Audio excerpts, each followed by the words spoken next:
Top of the morning, everyone out there. It is a beautiful morning. Yeah,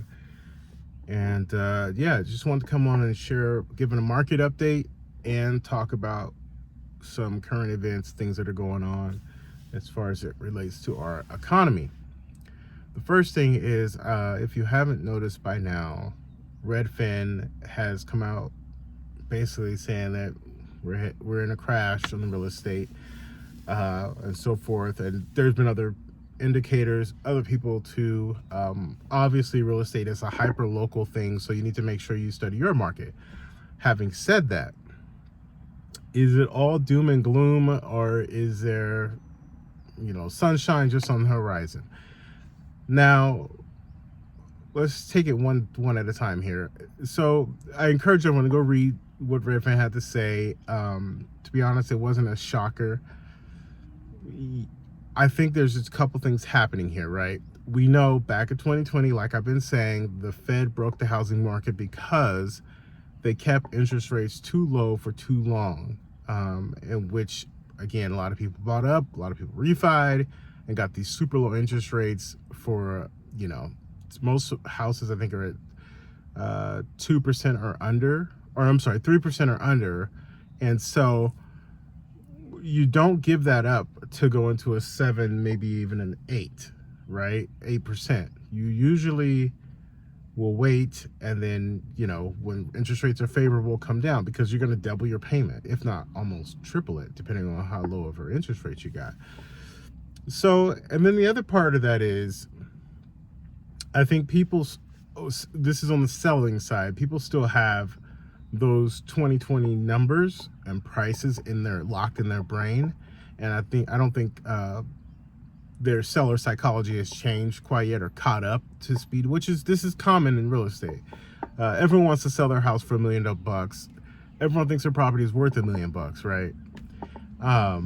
So I think people are having to realize that those prices just don't work when it comes to attracting a buyer, so that you have to pull it back a little bit and try and readjust, right, to this new housing market. And so I think that is why you're seeing such a steep drop in prices. So I think they were just elevated anyway, because let's face it, I think in 2020, 2021, and then interest rates I think started taking up in 2022, or 23 rather. We had almost 10 years of appreciation condensed down into 2 years. So that's just not healthy, right? A healthy market is usually 1-2% appreciation a year. And obviously real estate is hyper local, so check your market to get all the details. So, and you should be studying your market anyway if you're wanting to invest in it. Now, so I don't think there's this big crash coming. I think last I've read, there was like 40% of homes have no mortgage. So and then a lot of them have 3% interest rate or lower. So, and there's still a lot of equity on the table. So if people were to sell their homes, they would, let's just say someone had to force sell. Well, I think even if they had to force sell because they couldn't make a payment or whatever, they still would be ahead, and they still may even walk away with a little extra cash. So there's a lot of factors there. It's a lot of, a lot there to just one. It's not linear, So, but having said that, though, I do think housing market is in for a bit of a correction. I don't think it's all doom and gloom. I do think 2025 will be one of the last hard years. I think 2026 it will start to get better and better as we progress on, because the only thing to fix this is time. Sorry, I'm at the gym parking lot, and anyway, only thing to fix this is time. And no one wants to hear that, but that's just what the economy and the market needs. Now, on a much broader scope, when you start looking at everything that's going on, I think it's a good time to take stock and see where you're at. I know I am. I mean, when you have things like, let's face it, we do have a tremendous amount of debt. We have 36 trillion, I think. That's not looking good, making everyone feel uncomfortable, because as an American taxpayer, you will be paying that. So that is a bill that you will pay and your kids will pay. So that's all strapped down to us. So anytime you have Elon Musk, one of the wealthiest men, if not the wealthiest man in the world, probably will be the first trillionaire in our lifetime. Anytime Elon Musk is saying he's going back to work and he's going to be sleeping in the office, I mean, that to me was an indicator like, okay, let's focus. We got to lock in. Then you have Jamie Dimon. For those of you who do not know, Jamie Dimon is like, he's the head of Chase, but he's world renowned as the guy when it comes to baking and what he's done. There's a sentiment out there that he should run for president and so forth and so forth. When he's saying that we got to worry about the enemy from within and how Americans shouldn't worry about Bitcoin, how we should worry about getting guns and all that type of talk. Okay, all right. So you got to ask yourself a serious question. What should be your main focus? What should be your goal? And again, we want to talk about solutions. I still think there's a window here to be able to invest in. Long term, I'm even questioning whether or not I actually want to own a home.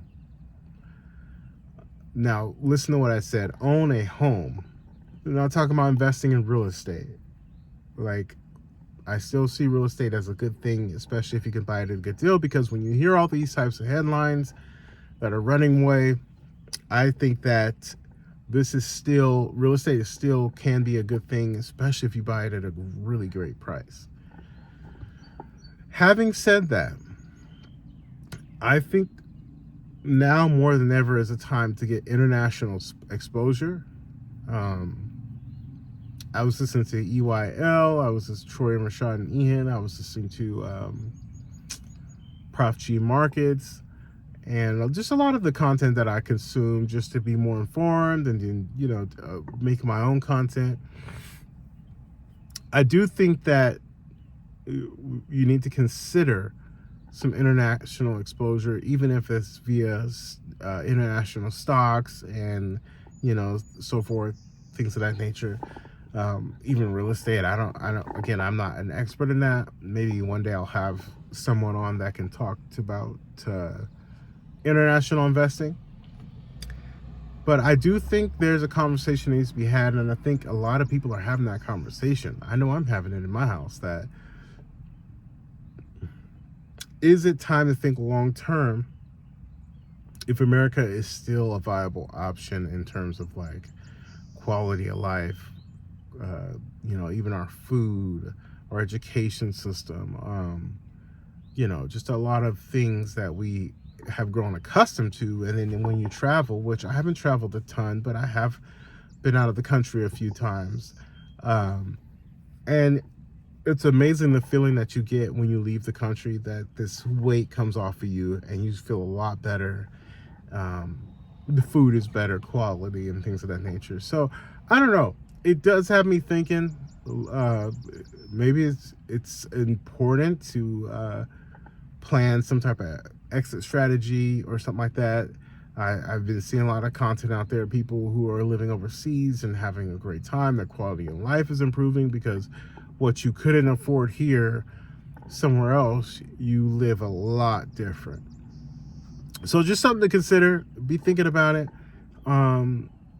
Because we live in a very stressful society, and I'm not saying that this is the fall of America or anything like that, but I'm saying where can you get the best bang for your buck in terms of quality of life and just peace.